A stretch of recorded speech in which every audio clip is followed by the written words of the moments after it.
Révélation étonnante. La puissante prière de saint Benoît pour éloigner ennemis et jaloux. Dans le village paisible de Saint-Rémy, où le chant des cigales se mêle au rire d'enfants, Jean, un menuisier de 40 ans, était respecté de tous. Sa passion pour le bois se manifestait dans chaque pièce qu'il créait, chaque meuble racontant une histoire d'amour et de patience.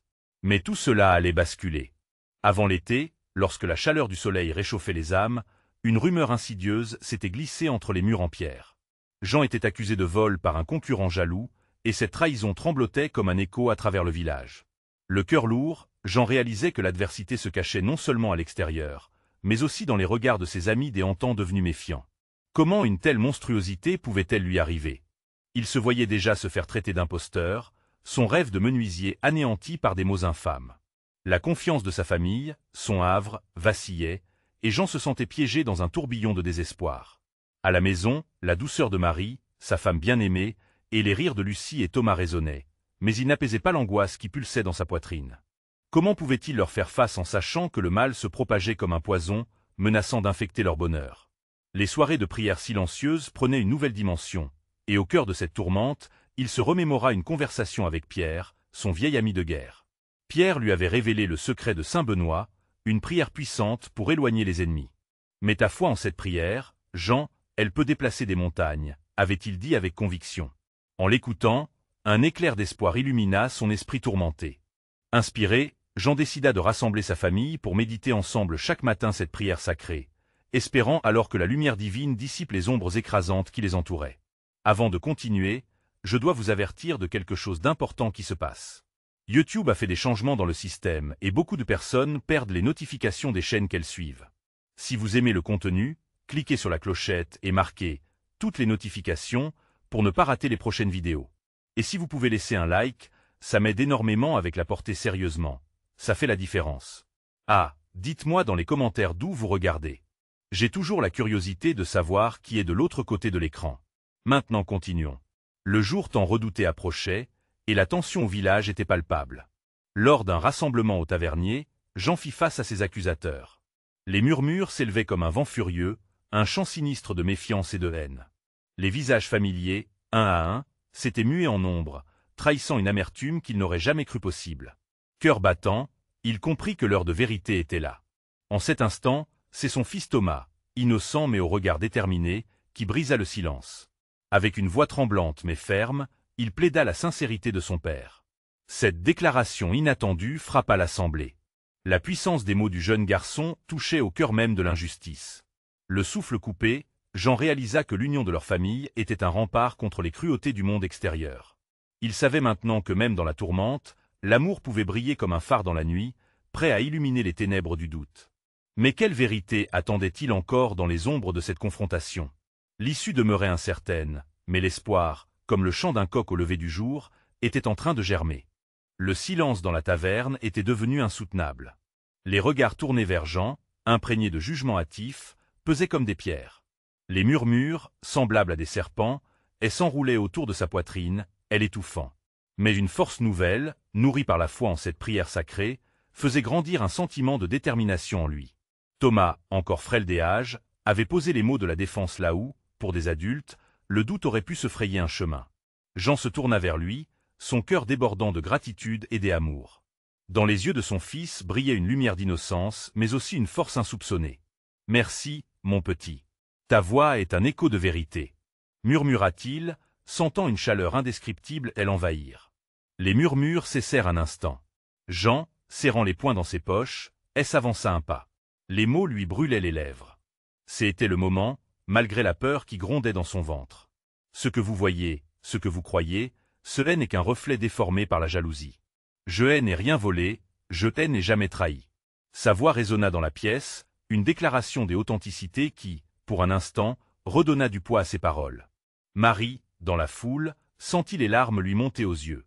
Elle avait toujours su que Jean était un homme des honneurs, mais les doutes qui circulaient la touchaient profondément. Elle se tenait là, témoin de la souffrance de son mari, et intérieurement, elle priait elle aussi, cherchant la force apportée par la prière de saint Benoît. Certains visages, pourtant, étaient de marbre. Le regard perçant de son concurrent, François, était figé sur lui, comme une statue, chaque trait empreint de mépris. Jean identifia la rage sournoise qui l'animait. Elle en vit, ce poison qui rongeait de façon insidieuse. Répondez donc, Jean. Quelqu'un vous soutient? Ou n'est-ce que de la comédie? Cria François, sa voix pleine de mépris, tranchant et l'atmosphère tendue. À ce moment, Jean hésita. Voulait-il vraiment en découdre avec cet homme, avec ce système fondé sur des anciens préjugés et des rancunes? La colère qu'il ressentait trouvait écho dans les murmures grandissants autour de lui, alors il se força à inspirer profondément. Et l'essence de sa prière, qu'il avait récitée avec Marie et les enfants, elle enveloppait comme une armure. Ce n'est pas une affaire de mensonge, François. Ce qui nous unit ici, ce n'est pas la rivalité, mais telle honnêteté. Et s'écria-t-il, son ton vibrant de passion. Si on ne se bat pas pour la vérité, que reste-t-il d'un homme? Les regards de telle assemblée se dérobaient à mesure que Jean s'exprimait, oscillant entre la peur et la curiosité. Mais à ce moment précis, il y avait un autre regard qui le soutenait. Lucie, leur fille, s'était avancée, affichant une assurance étonnante pour son jeune âge. « Papa, n'aie pas peur, nous sommes avec toi », lança-t-elle, sa petite voix perçant la tension comme un rayon de lumière. Dans ce moment de vérité, Jean comprit que le soutien de sa famille était essentiel. Il formait une forteresse autour de lui, une barrière contre l'injustice. En rassemblant ses pensées, il se mit à énoncer la prière de saint Benoît tout haut, demandant à chaque membre présent d'ouvrir son cœur à l'amour et à la paix. La magie des mots transcenda la méfiance, et un silence lourd s'installa dans le tavernier. Les premières gouttes d'une compréhension nouvelle semblaient se frayer un chemin, atténuant les tensions accumulées. Mais alors qu'il se tenait là, attendant les réactions, une ombre plus sombre encore approchait. Quelqu'un dans la foule se leva, et l'atmosphère se chargea de menaces. « Et si je vous disais que tout cela n'est qu'une façade ?» annonça cette voix, brisant l'espoir fragile qui régnait. Quelle révélation allait suivre? Jean devait préparer son cœur pour ce qui pouvait être la plus grande épreuve de toutes. Et l'atmosphère se chargea d'électricité, alors que le voyant se levait, une silhouette imposante qui marchait d'un pas décidé vers Jean. Les murmures reprenaient, mais cette fois, ils avaient un goût amer. Un vent glacé soufflait dans la taverne, et les visages se tournaient vers l'inconnu qui semblait prêt à déterrer les secrets enfouis. « Qui es-tu pour juger ?» s'écria Jean, les mots échappés de ses lèvres comme des flèches. La tension était palpable, suspendue dans l'air comme un souffle retenu. Et l'homme, un étranger avec des yeux sombres et une cicatrice qui traversait son visage, esquissa un sourire froid. « Je suis celui qui sait. Je suis ici pour révéler la véritable nature de cette mascarade, » déclara-t-il, sa voix empreinte de défi. Jean sentit ses membres se raidir. Qui était ce mystérieux intrus? D'où venait-il et que savait-il de lui? Plutôt que de céder à la peur, une flamme de défi s'alluma dans son cœur. Il se tenait droit, son regard défiant. « Que as-tu à dire de plus? Tes mots ne m'intimident pas. » répliqua-t-il, un frisson d'angoisse mais aussi de défi courant le long de sa colonne vertébrale. L'étranger leva la main, et toute la taverne se tut à nouveau. « Vous pensez connaître la vérité, mais vous n'avez qu'effleuré la surface. Jean, penses-tu vraiment que cette prière que tu récites te protégera des conséquences ?» Sa voix résonnait, chaque mot pesant comme une pierre. Marie s'inquiétait. Elle avait vu son mari s'élever, mais cette nouvelle menace menaçait de faire chavirer tout ce qu'ils avaient construit ensemble. Elle s'éloigna un peu, en roulant une main autour de celle de Thomas, son regard inquiet passait de Jean à Lucie. « Révèle tes mots, étranger. Si tu as quelque chose à dire, fais-le donc. » lança Jean, décidé. Il lui fallait savoir ce qui se cachait derrière cette fausse façade. « Je sais des choses que tu crois cachées, des choses sur tes transactions, tes choix. Je sais pourquoi les gens de ce village te méprisent, pourquoi ta réputation est en jeu. » Les mots de tel étranger tombèrent comme des gouttes d'acide, chaque syllabe creusant un peu plus le doute dans le cœur de Jean. Qu'en sais-tu? Il savait qu'une partie de lui battait la chamade, la peur et la colère se mêlant en lui. Une voix se leva dans la foule, une voix amicale, celle de Pierre, est l'un des agriculteurs du village. « Arrête ça. Jean est notre ami, notre voisin. Porte pas ces accusations sans preuve. » Jean se retourna, reconnaissant ce soutien inattendu. La tension dans le local se densifiait, mais un frémissement d'espoir naquit à la vue de ceux qui prenaient position. Leurs visages devenaient des boucliers contre la méchanceté. « Que sais-tu de moi pour me juger ?» demanda Jean, sa voix plus forte, appuyée par le soutien autour de lui. L'étranger, cependant, était imperturbable. « Je n'ai rien besoin de prouver. Tu as fait tes choix, et ces choix auront des conséquences.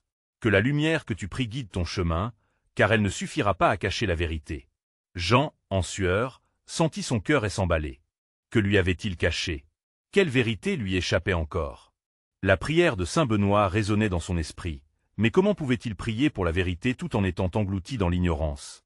Tu es un menteur, cria un autre homme de la foule, mais la peur persista dans les yeux de certains. Et l'étrange homme cherchait à diviser, à effrayer. En quelques instants, des craintes animales et des révélations mystérieuses se mêlaient, et Jean savait qu'il ne pouvait pas reculer. Il devait mettre un terme à cette menace. Si ce que tu dis a du poids, alors prouve-le, s'exclama Jean, la détermination dans la voix. À cette déclaration, il sentit l'énergie de sa famille, cette forteresse qu'il avait bâtie autour de lui. Mais à quel prix? Quel bouleversement attendait-il dans l'ombre? La réponse s'approchait, tourbillonnante comme un cyclone. Tu n'as rien vu encore, Jean, murmura l'étranger avant de disparaître derrière la foule, laissant derrière lui une onde de déstabilisation. Jean respira profondément, conscient que lui et sa famille n'étaient qu'au seuil de révélation qui pourrait tout changer. Sa prière pour la vérité ne devait pas faiblir, car de sombres nuages s'annonçaient à l'horizon. Et maintenant, quel chemin allait-il emprunter pour découvrir ce que l'avenir lui réservait? Jean se tenait là, au milieu de la taverne, la foule autour de lui en proie à une tension palpable. Les visages, autrefois amicaux, se fanaient sous le poids des mots de tel étranger, et une peur sourde commençait à s'immiscer dans les cœurs des villageois. Ils avaient toujours considéré Jean comme l'un des leurs, mais maintenant, des doutes s'insinuaient, et cette confiance risquait de s'effondrer. « Je ne me laisserai pas détruire par de viles accusations » s'écria Jean, le ton plein de feu. Mais, bien qu'il ressentît un élan de bravoure, une petite voix en lui commença à murmurer. Que y avait-il derrière son passé? Marie, avec le visage blême, observait son mari avec inquiétude. Elle connaissait Jean, son cœur, ses luttes, mais cette ombre qui planait sur lui la terrifiait. Elle se tenait droite, mais sa main sur celle de Thomas trahissait son angoisse. Chaque mouvement de la foule semblait une danse meurtrière, et elle avait le sentiment que tout pouvait basculer à tout moment. « Laisse les gens parler, Jean, ignore-le. » Elle s'écria Pierre, encore debout, la voix tremblante mais déterminée. Mais même son soutien ne pouvait effacer l'aura de menace que l'étranger dégageait. « Que sais-tu de moi? Que dois-je donc cacher pour qu'un étranger vienne ainsi m'accuser ?» Jean se tourna vers l'inconnu, le défi toujours dans le regard. Mais l'étranger avait un calme déconcertant, presque effrayant, et un sourire triste étirait ses lèvres. « Tu sais, Jean, parfois les vérités que nous cachons, même à nous-mêmes, peuvent nous dévorer dans l'ombre. Je suis simplement ici pour t'ouvrir les yeux. Peut-être que tu as oublié ce qui te poursuit à ce moment-là. » Jean sentit un frisson glacial parcourir son échine. Les souvenirs refaisaient surface. Des choix faits dans l'ombre, des transactions obscures, des promesses non tenues. Était-il vraiment le salut de ce village, ou était-ce un mensonge qu'il s'était raconté? Lucie, sa fille, s'inquiétait de telle ambiance pesante. Elle coupa du regard entre son père et l'inconnu, le cœur lourd. « Papa, qu'est-ce qu'il veut dire ?» demanda-t-elle d'une voix tremblante. Les paroles de tel étranger planaient comme un nu de tempête sur l'innocence de son enfance. Lucie, Jean hésita, cherchant les mots. Que pouvait-il dire à sa fille? Comment expliquer ce qui n'était pas seulement visible? L'inconnu haussait les épaules, impatient de voir les effets de ses paroles. « Je ne suis qu'un messager, Jean. À toi de déterminer si tu te contenteras de prier pour une protection, ou si tu choisiras d'affronter tes démons. La véritable force vient du courage d'être honnête avec soi-même. » La phrase résonna dans l'esprit de Jean, le tirant de sa torpeur. Les murmures dans la taverne s'accentuaient. Certains partageaient ses doutes, des autres tentaient de lui faire confiance. Mais comment construire une alliance sur des bases fragiles? Ce qu'il avait fait dans le passé, du simple échange au choix discutable, menaçait maintenant de le rattraper. Jean se leva alors, embrassant son rôle de père et de mari protecteur. Il devait se battre non seulement pour sa réputation, mais pour sa famille. « Je ne suis pas un homme parfait, mais je suis prêt à affronter tout ce qui vient à moi. Si ce que tu dis est vrai, prouve-le. Je ferai face à la vérité, qu'elle soit douce ou amère. » Le silence s'installa. Chaque âme présente retint son souffle. Et l'étranger, avec un regard perçant, sembla apprécier cette déclaration. « Très bien. Prépare-toi, Jean. La vérité n'est jamais un chemin de roses. Elle peut blesser autant qu'elle peut guérir. Mais sache, je serai là pour te guider ou t'enfoncer encore plus dans l'obscurité. » Jean inspira profondément, sentant un mélange de crainte et de défi. Le visage lumineux de Lucie le poussa à avancer, à ne pas craindre l'inconnu. Mais alors que l'étranger s'éloigna, un nouvel obstacle se dressait à l'horizon. Sur le chemin de la vérité, Jean se posait 1000 questions. Quel choix allait-il faire maintenant? Et, surtout, pourra-t-il protéger ceux qu'il aime des ombres de son passé? La réponse approchait, lourde de promesses ou de désillusions, et Jean savait que la course vers la lumière ne faisait que commencer. Jean sortit de la taverne, le cœur battant. L'air frais de la nuit l'accueillit comme une claque, une bouffée d'air pur. Mais il ne pouvait pas échapper à l'odeur de la peur et du doute qui l'entourait. La voix de tel étranger résonnait encore dans son esprit, comme une mélodie lugubre insistant sur des vérités inavouées. Ce n'était pas qu'un simple affrontement de mots, c'était une bataille intérieure. Il se dirigea vers la rivière, ses pas résonnant sur le chemin de terre. La lumière lunaire dansait sur Hello, et il chercha le réconfort de ce spectacle naturel. À côté de lui, Lucie marchait en silence, les mains liées à la taille, le visage soucieux. « Papa, est-ce que ça va ?» demanda-t-elle timidement, osant à peine briser le silence. Jean se tourna vers elle, tentant d'afficher un sourire rassurant. Mais il savait que les fausses promesses ne servaient à rien. « Ne t'inquiète pas, ma chère. Je vais régler cette affaire. » Lucie fronça les sourcils. « Mais tu es inquiet, non ?» Sa franchise, bien que touchante, creusa la douleur dans le cœur de Jean. Comment pouvait-il lui expliquer les fantômes du passé qui menaçaient leur avenir? Il prit une profonde inspiration. Parfois, les erreurs que l'on a faites nous rattrapent. Mais je suis déterminé à faire ce qu'il faut. Elle le regarda avec une innocence déconcertante. Alors, on va prier, n'est-ce pas? Comme le dit mamie. Les paroles de Lucie l'agrippèrent. Il sourit, bien que le chagrin grinçât comme une porte rouillée. Oui, ma chérie. La prière peut nous aider à trouver la force. Ils se prirent par la main et débutèrent une prière simple, comme il avait toujours fait avec elle. Ces mots étaient profonds, mais la vérité était qu'il avait besoin de cette prière tout autant qu'elle. Il souhaitait juste qu'elle soit à l'abri des tourments qu'il avait provoqués autrefois. Soudain, la lune monta plus haut dans le ciel, et une mémoire le frappa. Les vieux contes de son enfance, des histoires de bandes de voleurs, de promesses trahies. Les visages des perdants et des victimes émergeaient des ombres. En s'éloignant de la rivière, Jean se mit à penser à ce que tel étranger avait insinué. Quelle vérité devait-il encore affronter? Sa décision de ne pas fuir le passé produisit une nouvelle détermination en lui. Peut-être était-il temps de se confronter à ses vies passées et de comprendre le poids qui pesait sur son cœur. À son retour à la taverne, une sensation d'inquiétude côtoyait l'espoir. Il avait besoin de soutien, de toute la communauté pour surmonter les tempêtes qu'il avait créées. En entrant dans la taverne, il vit les regards de ceux qui l'évitaient, de ceux qui murmuraient derrière son dos. Chaque regard était une lame, chaque murmure une accusation. « Jean !» cria Pierre. « Reviens ici, je sais que tu as la force de te battre. » C'était exactement le soutien dont il avait besoin, une main tendue par un ami. Jean se sentit réconforté, mais en même temps, une pression s'accumula. Le moment de vérité approchait, et il le savait. « Écoutez-moi tous !» s'écria Jean, sa voix forte résonnant dans la salle. « Il est temps que je fasse face aux vérités cachées qui peuvent nous détruire. Je ne suis pas parfait, mais je suis prêt à tout pour protéger ce que j'aime. » Les visages attentifs s'éclairèrent d'une lueur nouvelle. Était-ce le début d'une rédemption ou le début d'une chute? À cet instant, Jean comprit que la route serait semée d'embûches. Mais la lumière, elle, attendait au bout du chemin. Avec chaque parole prononcée, il sentait un poids se lever de ses épaules. Allait-il parvenir à rallier la communauté derrière lui, ou les doutes continueraient-ils de tel assaillir? Une question brûlait en lui alors que l'ombre de tel étranger planait encore comme un nu de tempête. Et au cœur de ce combat, une nouvelle révélation lui serait-elle donnée? La prière de saint Benoît résonnait dans son esprit. La force qui éloigne les ennemis en une obscure nuit. La prochaine étape de son parcours. Dangereux était sur le point de commencer. Quel secret encore enfoui allait-il découvrir sur lui-même? Jean se tenait là, au centre de la taverne, son cœur battant avec une intensité nouvelle. Les murmures qui, quelques instants plus tôt, semblaient l'accuser, se transformaient progressivement en un mélange d'écoute attentive et d'incertitude. Pierre, avec son regard encourageant, lui servait de phare dans une tempête.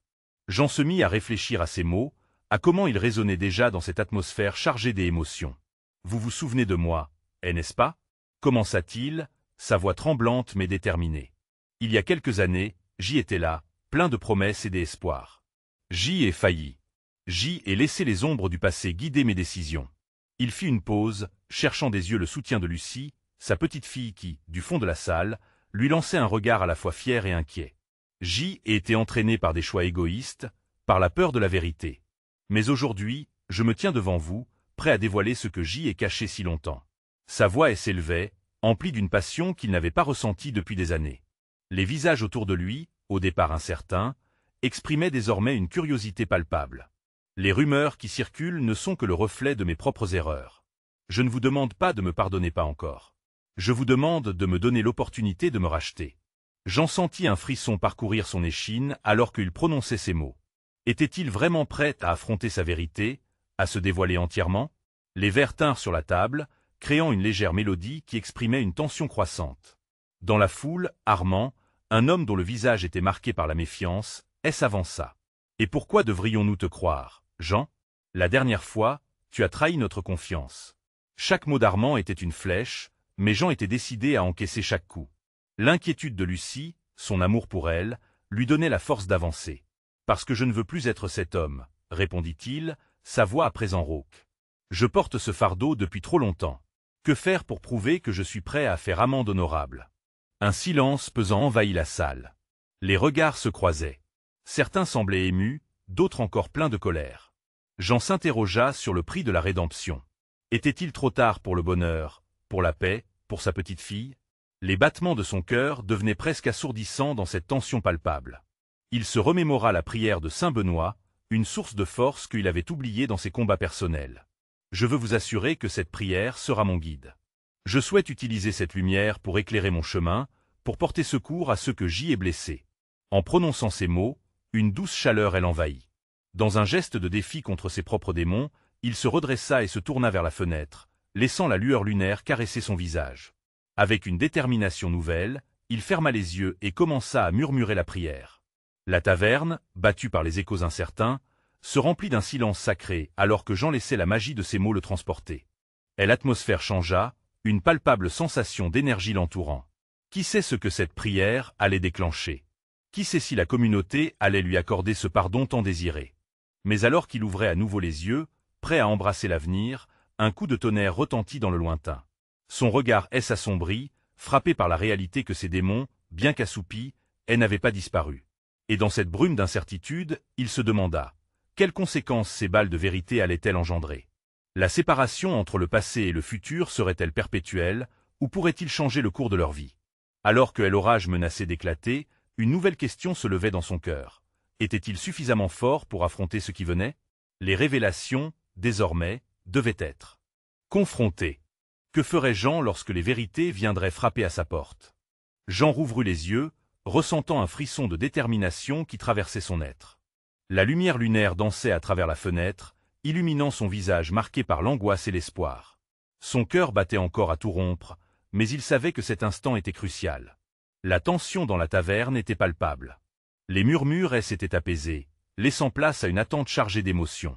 Pierre et Lucie le regardaient avec une profondeur et attention qui lui insufflait un brin de courage. Jean savait que derrière chaque regard se cachait une histoire, une douleur ou un espoir. Mais pour la première fois, il sentait qu'il n'était pas seul. « Qu'est-ce que tu vas faire, Jean ?» demanda Lucie d'une voix douce mais ferme, comme si elle voulait l'encourager à aller plus loin. Il se tourna vers elle, sa petite fille. Son sourire, si pur et innocent, lui donnait une force incommensurable. En cet instant, il comprit que sa quête de rédemption n'était pas seulement pour lui, mais aussi pour elle. Il devait lui montrer qu'il pouvait changer. « Je vais raconter la vérité, » dit-il à voix haute, se tournant vers la salle. « Je vais tout mettre sur la table. Je vous dois cela, et je me dois cela aussi. » Les murmures reprirent, mais cette fois, c'était pour exprimer l'incrédulité, et l'angoisse mêlée à la curiosité. Soufflant profondément, il chercha les mots justes, conscient du poids de la révélation à venir. Il se rendit compte que déballer son passé ne serait pas seulement cathartique, mais aussi dangereux. Ce que certains ignoraient pouvait remuer des cendres encore chaudes. Il y a des années, j'y ai pris une décision qui a changé ma vie et celle de ceux que j'y aime. J'y ai fui, par peur de faire face aux conséquences de mes actes. Des soupirs désapprobateurs s'élevèrent dans l'assistance. Jean pouvait voir rarement froncer les sourcils. J'y ai pris des chemins sombres et j'y ai laissé des gens derrière moi, blessés par mes choix. Mais aujourd'hui, je ne suis plus cet homme. Aujourd'hui, je veux me battre pour vous prouver que je peux être meilleur. Il ressentit une vaguée des émotions dans ses paroles, une passion consciente qui s'emparait de lui à mesure qu'il poursuivait. L'histoire qu'il s'apprêtait à partager n'était pas seulement la sienne. Elle concernait tout un village, toute une communauté qui avait souffert à cause de ses erreurs. J'ai souffert de leur douleur, et je n'ai cessé de penser à mes choix. Mais chaque faux pas m'a rapproché de la vérité. Chaque page de mon passé est une leçon, un regret que je porte comme un fardeau bien trop lourd. Au fur et à mesure qu'il avançait dans son récit, Jean remarqua quelques larmes perler sur les joues de certains. L'émotion était palpable, le murmure de son histoire créait des liens invisibles. Il savait qu'il ne pouvait pas effacer ses erreurs, mais il pouvait néanmoins les partager pour ouvrir la voie à la réparation. Ma prière, celle de saint Benoît, est devenue mon phare. Elle me guide à travers les ténèbres et éclaire mes chemins. Je me bats pour me libérer de telle inquiétude et des regrets, mais aussi, je me bats pour votre pardon, si vous êtes prêt à l'accorder. Son cœur s'accéléra à nouveau. Ce n'était pas seulement une prière, c'était une promesse. Une promesse de se battre non seulement pour lui-même, mais aussi pour la communauté qu'il avait oubliée pendant si longtemps. Mais alors que chaque regard dans la taverne commençait à se radoucir, un bruit sourd retentit à l'extérieur. La porte de la taverne s'ouvrit brusquement, laissant entrer un vent glacial mêlé à des ombres menaçantes. Tous se retournèrent, une peur tangible s'installant à l'intérieur de la pièce. « Que se passe-t-il » demanda Pierre, un frisson dans la voix. Jean ressentit un pincement à l'estomac. Ces démons n'étaient pas loin, et ils venaient probablement réclamer ce qu'ils pensaient être leur dû. La tempête qui se préparait ne serait pas seulement météorologique. Être prêt à affronter ces vérités, c'était une nécessité maintenant. Mais étaient-ils vraiment prêts tous ensemble à faire face à la tempête qui s'annonçait? Un regard partagé avec Lucie et une profonde inspiration suffirent à lui faire comprendre qu'il ne pouvait pas faire marche arrière. Que est-ce qui nous attend au-delà de ces portes, Jean? La question flottait dans l'air, tandis que tout le monde attendait avec impatience une réponse. La réalité, elle n'était pas simplement celle des hier. C'était un avenir incertain, et tout reposait maintenant sur ses épaules. Jean se redressa, afficha un sourire déterminé et murmura dans son cœur. « J'espère que ce n'est que le début. » Une nouvelle bataille, bien plus intense, semblait imminente. Que attendait ce nouveau chapitre de sa vie, alors que la tempête hurlait à plein poumon? Jean inspira profondément, son cœur tambourinant dans sa poitrine, tandis qu'il se tournait vers elle entrée. Les ombres dansaient, projetées par la lumière vacillante des chandelles, et un profond silence s'étendit, lourde menace indéfinie. Et l'odeur du vent frais ne masquait rien de telle inquiétude qui prenait racine dans chaque âme présente. « Restez ensemble » ordonna Pierre, sa voix tremblant légèrement, mais son regard déterminé. Il avait toujours été un homme de courage, prêt à défendre ce qui lui était cher. Lucie, bien que jeune, tenait la main de son père, son regard sur une innocence effrayée. « Jean, tu as dit que tu voulais affronter ton passé. Peut-être que c'est justement le moment, n'est-ce pas ?» murmura avec hésitation Lucie, cherchant à maximiser la détermination de son père tout en masquant sa propre peur. Jean hocha la tête, ses pensées se bousculant frénétiquement. Il avait conçu un parfait discours, mais les mots s'étaient adaptés à la situation actuelle, et la réalité surpassait ses attentes. La clarté de sa mission se durcissait comme une armure. Avec précaution, il avança vers la porte, son cœur battant la chamade. Chaque pas mettait à l'épreuve son courage, mais il savait que derrière cette entrée se trouvait non seulement un danger, mais aussi une chance, celle de se confronter à ses démons et d'aider sa communauté à se redresser. Il ouvrit la porte avec force.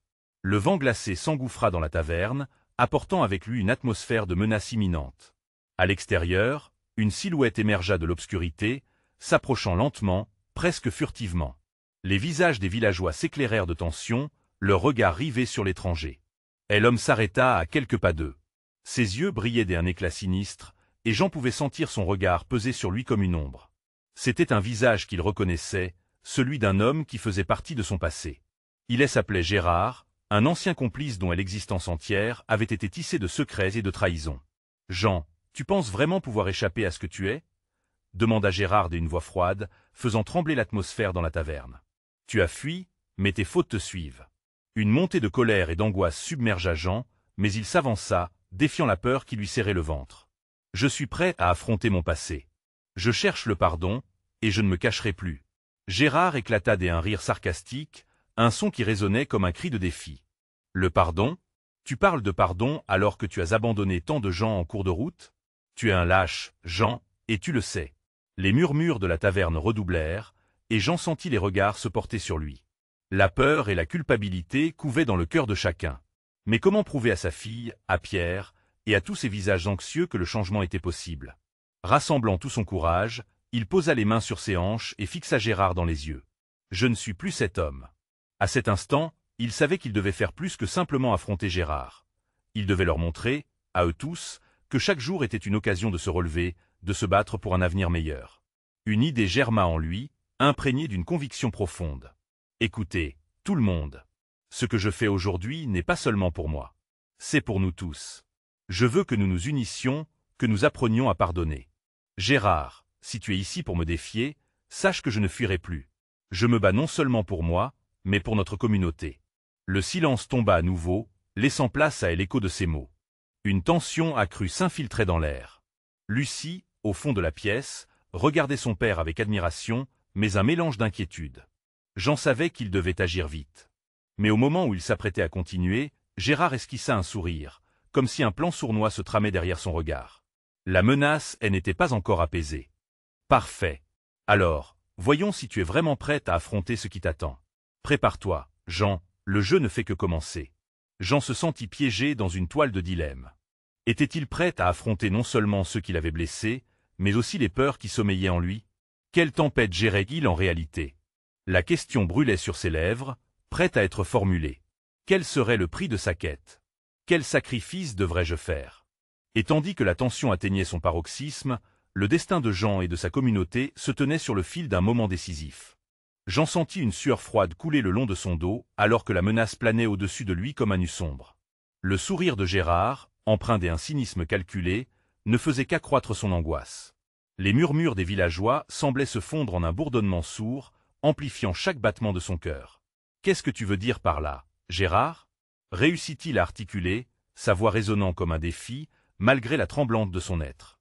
Les regards des villageois se fixaient sur lui, attendant avec impatience une réponse, un éclat de courage. « Le jeu va être difficile, Jean. Tu penses pouvoir rassembler tout le monde, mais crois-moi, il y a des forces plus sombres à l'œuvre ici. » Gérard leva un doigt avec une intention révélatrice. « Ma présence n'est qu'une mise en scène. Ce qui vient est bien plus dangereux. » Le souffle de Jean se coupa un instant.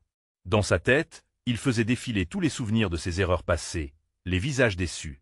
Il sentait le poids de chaque échec s'ajouter au fardeau de sa détermination.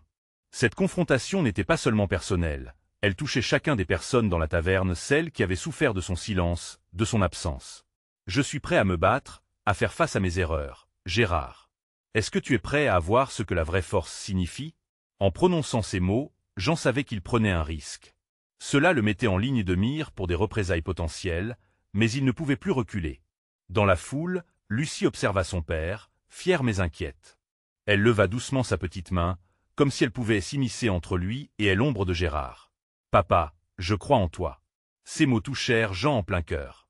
Ce petit geste d'amour débordait d'espoir et de lumière, un rappel de tout ce qu'il avait à cœur de protéger. « Permets-moi de te montrer, Jean. Je ne ferai pas de mal à ta fille, mais ne t'attends pas à ce que cela te soit facile. Je vais t'exposer à ceux que tu as laissés derrière. Ils apprécieront de comprendre pourquoi tu es ici aujourd'hui, au lieu d'un autre endroit. » Gérard avait utilisé un ton irrésistible, mélancolique presque. Jean sentit la colère sourdre en lui, et il ne pouvait plus reculer. « Alors ramène-les ici. J'assumerai mes actes. Il est temps de reconstruire ce que j'ai détruit, pas de le cacher sous des couches de peur. » Gérard échappa à un rire sinistre, puis tourna son regard vers le groupe. « Vous tous, attendez. Vous apprendrez la vérité. Ce n'est pas seulement Jean qui doit faire face à son passé, c'est nous, tous ensemble. » Les murmures s'intensifièrent, mais Jean rencontra le regard de Lucie. Ses yeux brillaient d'une lueur d'espoir, une flamme d'encouragement. Jean se tenait droit, prêt à se battre non seulement pour lui-même, mais pour chaque vie fragile qu'il avait touchée. La porte s'ouvrit à nouveau, et un bruit de pas résonna lourdement dans la taverne, attirant l'attention de tous. Jean retint son souffle, son cœur battant plus fort qu'auparavant. Qui serait la prochaine personne à entrer et à changer le cours de sa déclaration? Quel autre spectre de son passé était sur le point de ressurgir? Un frisson d'appréhension parcourut la pièce alors qu'une nouvelle silhouette émergeait des ombres. Il était temps d'affronter le plus grand de ses démons. Jean se tourna vers Gérard, déterminé. « Écoute, peu importe ce qui va se passer, sache que je ne suis pas seul. Je vais réparer ce qui a été brisé, ensemble. » La tension dans la pièce était électrique. Est-ce qu'il serait capable de faire face au passé? Notamment, quel autre secret Gérard avait-il encore sous le coude qui pourrait perturber leur quête de vérité? Une question sanglante résonnait dans l'esprit de Jean. La lutte pour le pardon ne faisait que commencer. Et tandis que les portes de son passé s'ouvraient en grand, il se rendit compte que ce qu'il vivrait maintenant pourrait être la clé de leur renaissance. Jean ressentit une montée d'adrénaline, palpable dans chaque mouvement de son corps. La confrontation avec Gérard, ce visage connu mais pourtant empreint des hostilités, marquait un tournant décisif. Tous les regards étaient braqués sur lui, une pression écrasante qui le poussait à agir. « Amène-les, Gérard !» déclara-t-il avec une force nouvelle, sa voix résonnant dans la taverne comme le fracas d'une tempête. « Si tu crois que je fuis mes responsabilités, montre-moi la vérité. Je ne suis plus cet homme. » Gérard, avec un sourire satisfait, acquiesça lentement. « Bien. Nous allons voir si cette bravoure durera devant la vérité. » Les murmures du public s'intensifièrent, un mélange des agitations, de curiosité et des inquiétudes. La tension dans LR faisait office des électricités, et Jean savait que ce moment pourrait sceller son destin. Il avait déjà perdu trop de choses et il ne se laisserait pas abattre. La porte de la taverne s'ouvrit à nouveau, laissant entrer plusieurs silhouettes bien connues. Chacun d'eux apportait avec lui une brise tremblante de souvenirs, de regrets et de douleurs anciennes. Jean reconnut immédiatement leurs visages. Anciennement, ils étaient des amis, des complices. Maintenant, des victimes de ses choix. « Voilà tes victimes, Jean », lança Gérard d'un ton moqueur, pointant un groupe des hommes et de femmes qui avançaient d'un pas hésitant. « Fais face aux conséquences de tes actes. » Leurs regards, à la fois accusateurs et tristes, se fixèrent sur lui. Jean sentit son cœur sombrer, mais il n'avait pas le choix. Il devait faire face. « Je suis désolé. » s'écria-t-il, sa voix brisée. « Vous méritez une explication. Les erreurs que j'y ai faites sont une honte sur moi. Mais je suis ici aujourd'hui pour vous montrer que je veux changer. » Un homme, à la stature imposante, répondit en avançant. C'était Lucien, un ancien camarade de Jean, dont les rêves avaient été anéantis par les décisions de ce dernier. « Tu penses que des mots peuvent réparer ce que tu as brisé, Jean? Est-ce que l'excuse est suffisante pour ceux qui ont souffert à cause de toi ?» Une vague de culpabilité l'inonda, mais Jean se redressa. « Je sais que cela ne suffira pas. Je ne peux pas effacer le passé, mais je suis déterminé à agir pour réparer les dégâts. J'y ai prié, j'y ai médité. Des prières ne nourrissent pas des enfants affamés. » Elle interrompit une femme au visage marqué par des larmes anciennes. « Que peux-tu faire pour nous maintenant, Jean ?» Le défi était flagrant, mais il sentait la force de sa famille à ses côtés, la lumière de Lucie et le regard déterminé de Pierre. « Je peux me battre. Je peux vous aider à reconstruire. Je ne fermerai plus les yeux sur ce qui doit être fait. » La lumière dans l'assemblée semblait virer au doré, alors que ceux qui l'entouraient commençaient à changer d'expression. La peur était palpable, mais une étincelle d'espoir émergea dans les yeux de certains. Jean savait alors que son courage, bien que fragile, pourrait être contagieux. « Si vous me donnez une chance, je mettrai tout en œuvre pour rétablir la confiance, » continua-t-il, sa voix plus forte, plus assurée. « Ensemble, nous pouvons transformer cette douleur en force. Tout commence par se tenir ensemble, ici et maintenant. » Les murmures dans la taverne commençaient à s'élever, et les visages des inquiétudes se tournaient vers l'espoir. Puis, cherchant des yeux tous ceux qui l'avaient blessé, il tenta de se connecter, vis-à-vis de chacun, comme des fils invisibles parsèmeraient l'espace. Gérard, en revanche, assombrissait son expression. « Tu crois qu'ils te suivront? Regarde autour de toi. Une fois trahi, jamais entièrement pardonné. La peur est plus forte que l'amour. » Jean refusa de se laisser abattre. « Non. La vérité peut rendre libre. Et chaque personne ici a sa propre histoire.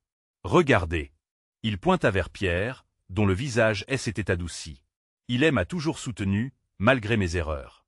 Et aujourd'hui, je fais appel à votre foi, à votre solidarité. Ne vous laissez pas dévorer par la peur. » Un silence pesant s'installa. Des visages faisaient écho à son appel. Certains hochaient déjà la tête, des autres hésitaient encore. « De quoi as-tu besoin pour prouver ta sincérité, Jean ?»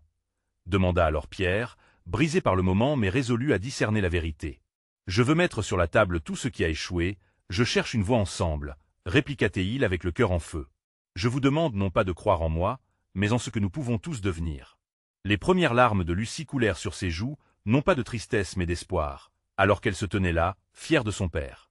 Jean s'avança vers Gérard alors que les murmures de la foule devenaient une clameur, une lutte commune pour la compréhension. « Je t'affronterai, Gérard. Pas pour prouver ma valeur, mais pour ouvrir une discussion. Je prendrai le risque de ma sincérité. » Un sourire taquin se dessina sur le visage de Gérard. « Bien, Jean. Que le jeu commence alors. Que la vérité que tu cherches ne te détruit pas. » Les ombres se mirent à danser autour de Jean, mais il se sentit prêt. L'amour, la famille et la foi en une nouvelle origine illuminaient son cœur, et il savait que ce combat serait difficile mais nécessaire. Il se tourna vers ceux qui l'entouraient, une vague de chaleur l'envahissant. « Aujourd'hui est le début. Ensemble, nous dévoilerons la réalité, peu importe son visage. La taverne vibra. Dans l'attente de l'inconnu, chaque visage, chaque voix résonnait comme un hymne à l'espoir. Et tout semblait possible à cette nouvelle aube. J'en compris que ce n'était pas seulement le jour du jugement, mais aussi le jour de la rédemption, où chaque morceau ennemi pouvait devenir une pierre pour bâtir un nouvel édifice. Et c'est ainsi que, la voix pleine de détermination, il invita chacun à s'unir pour affronter ce qui viendrait, car ensemble, nous sommes plus forts que les ténèbres. L'écho de son cri résonna et marqua le début d'un nouveau chapitre, cette fois, empli de promesses de lumière, d'espoir et de réconciliation. Vous devez vous abonner maintenant pour ne pas manquer nos prochaines histoires exclusives, pleines d'émotions. C'est le moment de montrer votre soutien. Laissez un like maintenant pour nourrir l'algorithme. Dites-moi en commentaire vos réactions et théories sur cette fin incroyable. N'attendez pas une seconde de plus pour partager cette vidéo avec 5 amis qui ont besoin de voir cette conclusion.